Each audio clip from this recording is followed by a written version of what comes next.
AFVN, Channel 11. Tonight. Headlining this evening's news, Americans begin to evacuate Jordan. Israelis penetrate deep into Syria today, and the death toll continues to mount in that massacre south of Da Nang. Good evening, Roger Stillman reporting.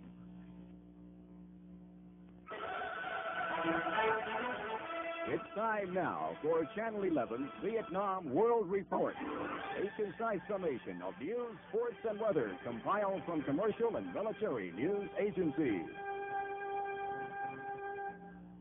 A jet chartered by the International Red Cross arrived in Athens, Greece today with the first contingent of Americans to be evacuated from Amman, Jordan. 154 Americans were aboard that aircraft, and the group included the wife and children of the U.S. Embassy attaché that was slain yesterday by Palestinian guerrillas. The wife of Army Attaché Major Robert Perry was greeted by the U.S. ambassador to Greece and then whisked away in an embassy car, presumably for more questioning on her husband's death. On the Israeli war front, airstrikes were carried out today 70 miles into Syria. A spokesman in Tel Aviv said that the Israelis shelled a Syrian army base 49 miles northeast of Damascus and sabotaged a bridge 40 miles south of the capital. The spokesman said that operation was in retaliation, reprisal for 49 acts of aggression against Israel by Syrian troops and guerrillas over the past month. It was the deepest push by Israel into Syria since the 1967 Mideast War. The news from the Republic tonight, official reports say that 74 civilians were killed yesterday morning in that attack on a village 18 miles southeast of Da Nang. The village of Tan My was overrun by an estimated 2 companies of Viet Cong, defeated by mixed 60 and 82 millimeter rounds. 16 Viet Cong were reported killed and 1 detained. Both Associated Press and United Press International, however, place that death toll much higher. They say between 150 and 200 civilians were killed.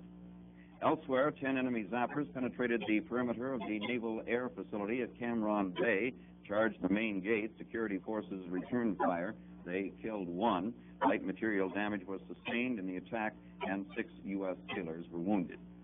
In other developments affecting the Republic tonight, the Soviet Union says that it has agreed formally to send more war material and economic aid to North Vietnam. The idea, according to TASS, is to counter the increased American military activity in Southeast Asia. And South Vietnam's foreign minister said in Saigon today that his government will release 86 more North Vietnamese prisoners of war sometime next month. The U.S. helicopter carrier Guam arrived in Peruvian waters tonight. It's now preparing to send its choppers on mercy missions over northern Peru, where an earthquake 12 days ago killed an estimated 30,000 persons.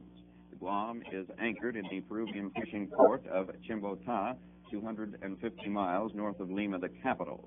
The carrier has 16 helicopters aboard. Yesterday, work gangs were busy clearing the last 10 miles of roadway leading to the second area in northern Peru, and the first 2 trucks carrying supplies were able to move in and help some of the surviving victims today.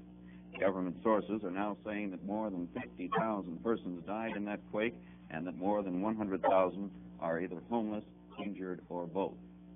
Looking at stateside developments tonight, Vice President Spiro Agnew is blaming the Democrats for the election year issues of inflation and the war.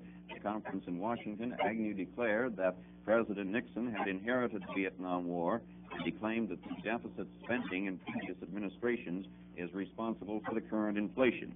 Agnew told some 500 Republican congressional candidates that it takes quite a bit of nerve for Democrats to complain about inflation, and he added that this kind of reminds me of germs complaining about disease. There was new speculation around the Capitol today that Interior Secretary Hickel may be on his way out of the cabinet. There are reports that President Nixon canceled an invitation for Hickel to attend the White House news briefing yesterday on Hickel's proposal to repurchase federal oil leases in California near the Santa Barbara Channel.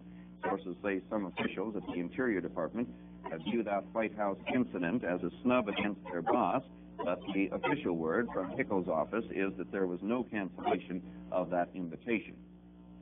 Cleveland Mayor Carl Stokes has joined a coalition of civic leaders seeking to work out a compromise resolution at the mayor's convention in Denver, Colorado. The compromise resolution is likely to call for a reduction of U.S. military spending without making direct reference to the war in Southeast Asia. Spokes has been an outspoken critic of the convention in opposition to the war, but his alignment with mayors seeking a compromise resolution appears to forestall any chance of a floor fight over that measure tomorrow. Former Vice President Hubert Humphrey is expected to announce in Minneapolis tomorrow that he will seek another term for the U.S. Senate. Observers are still wondering whether Humphrey will pledge to serve a full 6-year term or whether he may make another try for the presidency. And the New York Mailmen's Union has scheduled a strike vote for July the 1st unless Congress provides them with further and higher pay. This is the same union, you'll recall, that started the nationwide postal strike in March. That strike would be authorized to begin at 12:01 a.m. on July the 6th.